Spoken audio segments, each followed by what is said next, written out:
the real message of Christmas.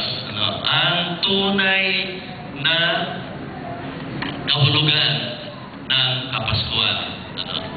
So ito po ay mababasa natin. Ito po, palagay ko, alam na natin lahat ito.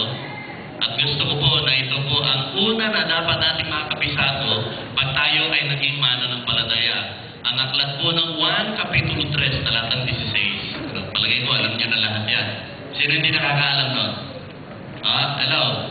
Alam niyo, John 3:16. Dapat to, pag ikaw ay naging unang mananampalataya, pag ikaw ay tumanggap sa Panginoon, ang unang-unang dapat kabisado mo sa talata ng Biblia ay walang iba kundi ang 1:3:16. Kasi po, kapag ang 1:3:16 ay wala sa Biblia, wala nang kabuluhan ang laman ng Biblia. Wala nang kabuluhan ng lumang tipan, wala nang kabuluhan ng bagong tipan kapag ang 1:3:16 ay wala sa Biblia. Sapagkat ang 1:3:16 ang isang pinakapuso, pinakapuso ng banal na kasulatan. Sapagkat mula sa isang talatang ito, ipiniliwanag kung bakit nasulat ang banal na aklat. Kasi po, magmula lumang tipan, ay sinulat po yun, ay buhay na ng Panginoong Jesucristo. Bagamat ang Panginoong Jesucristo hindi pa pinapanganak, pinag-uusapan na sa lumang tipan. Genesis pa lang, Genesis chapter 3, pinag-usapan na ron. Nung magkasala si Adan at Eva, ay pinag-usapan na doon ang kapanganakan ng Panginoong Jesucristo. Nang sabi doon, yung kasing ahas ang siyang tumukso doon sa ating unang mga magulang, at ang sabi, ang binhi ng babae ang siyang dudurog sa iyong ulo. Yung binhi doon ay binabanggit kundi ang Panginoong Jesucristo. So Genesis pa lang binabanggit na ang Panginoong Jesucristo. And then, sa sulat pa lang ni Moises, tinatawag na 5 aklat ni Moises, binabanggit na ang Panginoong Jesucristo. And then, sa mga propeta, binabanggit na ang Panginoong Jesucristo. Sa aklat ng awit, binabanggit na ang Panginoong Jesucristo. Kaya, yung pong 1:3:16 ay napakahalaga. At dapat kabisado po natin yan. Amen ba? Amen ba? Sabihin mo sa katabi mo, kapatid, dapat kabisado mo yan. Nasa puso mo yan. Nasa isip mo yan. Okay, kahit anong ginagawa mo, dapat alam mo yan. Amen ba?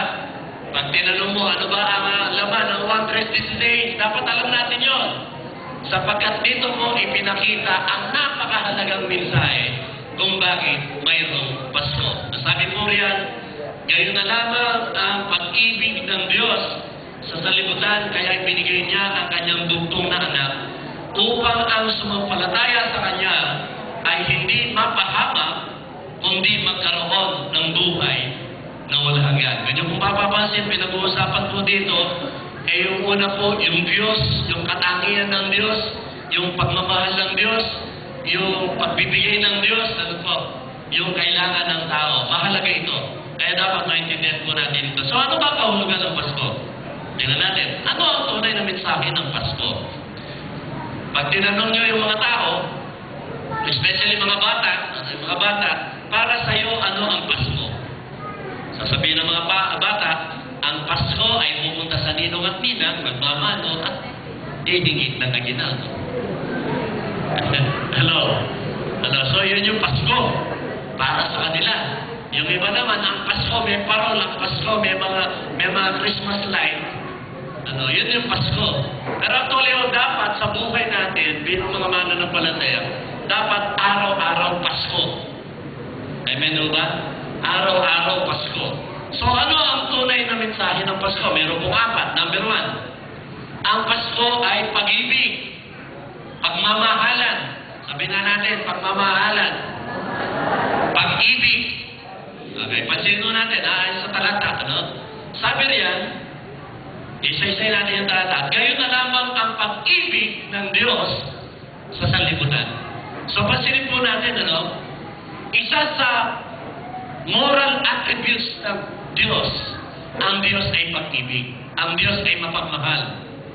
At gusto ng Diyos, dahil mapagmahal siya, gusto ng Diyos na meron siyang mapaggamaan ng kanyang pagmamahal. Ayaw niya na, hindi naman sa ayaw niya, kundi ang nakikita niya puro mga anghel. Yung kamukha ng kanyang katawang panlangit. Iba yung katawang panlangit, iba yung katawang Katawang panlupa. Yung katawang panlangit pwedeng makita, pwedeng hindi makita. Ngayon, ang Diyos nakikita niya puro anghel ang kanyang mga kasama. And actually, mga anghel nga, ang iba rito, nag-rebelde pa, sabi nga ng banal na kasulatan, 1/3 of angel in heaven, ay nag-rebelde sa Panginoon. Kaya nalungkot ang Diyos. Kaya before the creation of the world, before the creation of man, bago nilikha ang tao, bago nilikha ang buong mundo, nagkasala na ang mga anghel. Kaya dahil dito, nagdesisyon ng Diyos, nag-usap sila ng kanyang, tinatawag na banal na Trinity, nag-usap sila, sabi halikayin natin ang tao ayon sa ating wangis. Bakit? Kasi ang Diyos ay pag-ibig. Pag pinag-uusapan ng pag-ibig, pag pinag-uusapan ng pagmamahal, hindi yung pagmamahal ng lalaki sa babae. Yung pagmamahal ng babae sa lalaki o ng asawa sa kanyang asawa o ng magulang sa kanyang anak o ng anak para sa kanyang magulang, hindi yung pag-ibig na yun. Kasi yung pag pinag-usapan natin, yung pag-ibig na yun, laging may kondisyon yun. Hello? Naintindihan niyo po ba? Pag pinag-usapan yung pag-ibig na yun, laging may kondisyon.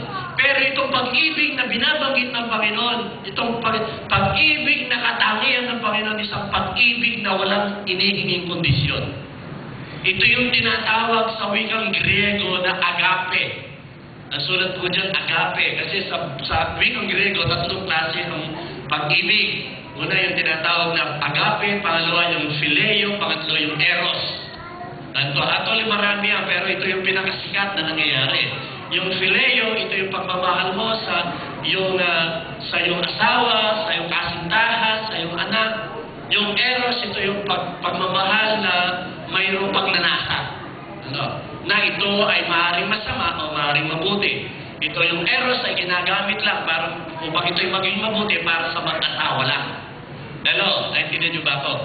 Pero yung agape, ito yung pinakamataas na uri ng pag-ibig. Ito ba yung kahit ano pa ginawa mo, kahit ano pa yung pagkakasala, dahil meron kang pagmamahal, hindi mo tinitingnan yung kasalanan na yun, kundi bagkus yung pagmamahal na nararamdaman mo para sa Kanya. Kahit nagkamali siya, kahit nagkulang siya, kahit nagkasala siya, kahit hindi ka binabati, mahal mo pa rin siya. Hello, kaya ba natin yun? Naintindihan niyo ba ako? Kaya ba natin yun? Ha? Diba pag may nakagawa ng kasalanan sa iyo, alam mo kapatid, kahit ganyan ka, mahal pa rin kita. Kasi minahal ako ng Diyos. Yun yung pag-ibig. Yun yung pag-ibig na binabanggit. Kaya sabi ng Panginoong Jesucristo, ang kanyang mga alagad ay nagkausap-usap. Sabi ng Panginoong Jesucristo, mag-ibigan kayo sa isa't isa. Ang binabanggit na pag-ibig doon, yung pag-ibig na katangian ng Diyos, yung isang uri ng pag-ibig na kahit ano mangyari, hindi nagkakatampuhan, hindi nagkakasamaan ng loob, hindi nagtatanim sa puso. Kaya sabi ng Panginoon, magmahalan kayo, mag-ibigan kayo sa isa't isa. Ito yung bagong utos na binibigay ko sa inyo. Kasi kung mag-iibigan kayo, sabi ng Panginoon, makikilala ng mga tao na kayo mga alagad ko. Kaya nga si Pablo, sabi niya sa Galacia, sabi niya, kung kayo nagkakagatan, nagsasakmalan, nagsisiraan, mawawasak kayo. Hello? Hello? Andiyan ba kayo? Malungkot kayo. Pero sabihin, pag mahal mo ang isang tao, kahit ano pa nangyari, mamahalin mo pa rin siya. Amen o ba? Ang kapatid mo, kahit ano pa nangyari, mamahalin mo pa rin siya. Kasi ito yung pag-ibig na binigay sa atin ng Panginoon. Pero sa kabila ng pagiging makasalanan natin, pagiging salbahe natin, sabihin mo sa katabi mo, kapatid, sa totoo, salbahe ka. Sa totoo, salbahe tayo eh. Sabi ko nga, alam mo mga kapatid, ito madalas kong binabanggit. Alam mo, obserbahan natin ang nangyayari sa bansa natin. Ang bansa natin ay tinatawag na Kristiyanong bansa. Tama ba? Tinatawag na Kristiyanong bansa at nakapaligid sa iba't ibang uri ng bansa na iba't ibang paniniwala. Pero nakakalungkot, ini-evaluate ko yung nangyayari sa bansa natin. Luzon, Visayas, Mindanao, tinamaan ng kalamidad. Tama ba? Hello? Alam nyo, nung nakaraang Friday kasi hindi ko na